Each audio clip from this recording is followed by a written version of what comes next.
me siento lejos, dime dónde estás, te quiero chingar, te voy a arrastrar, déjate llevar. You want video for fire extinguisher this weekend, yeah? For the video.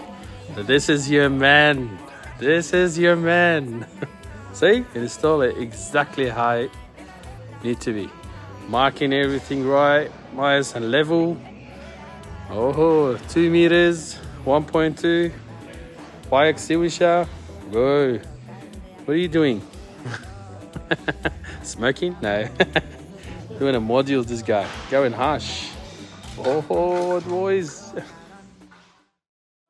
Hey everyone. In this video, we'll be going through how to inspect a fire extinguisher. Now, before we go into the inspections of the actual fire extinguisher, we must first analyze if the extinguisher has been mounted correctly. This also includes signage. The typical portable fire protection mounting details are as follows. Signage is to be a minimum of 2,000 centimeters off the floor, whilst the fire blanket itself could be at accessible height. Fire blankets are usually found in kitchens or anywhere with stoves or accessible fire. Now for the extinguisher itself, there is a minimum of 100 centimeters to 1,200 of a maximum. This means the fire extinguisher cannot be on the floor, as shown here. It should typically be roughly around a waist height, as shown here. With the fire extinguisher, there are certain types of fire extinguishers that are allocated certain type of colors of ribbons. For example, the red ribbon is a water extinguisher. A white ribbon, the dry chemical extinguisher. 3. A black ribbon. This is CO2 extinguishers. Blue ribbon, a foam extinguisher. And 5. A yellow ribbon, a wet chemical extinguisher. For the actual inspections of the fire extinguishers, firstly, you'd want to look at any wear and tear or any rusts, any cracks or any crevices that have been damaged in the extinguisher. Another thing you'd like to look at is if the instructions of the extinguisher are visible.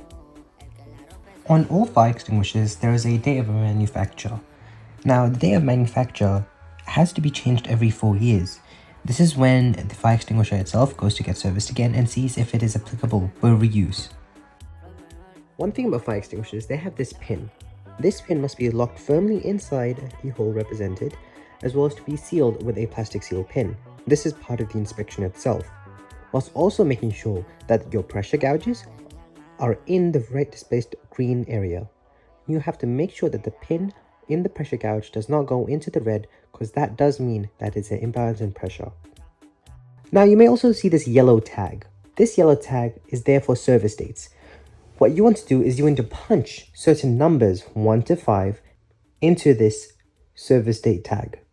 When you are there, you have to see certain numbers represent certain initials. For example, the number 1 on your hole punch tool, that means annual inspections. Number 2, that is 6 monthly inspections.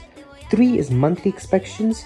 4 would be pressure tests done on this specific machine. And 5, if you have recharged or refilled the certain extinguisher. We're gonna tag it. We'll put number 1 because annual inspection, we'll explain. That's it. We got number 1.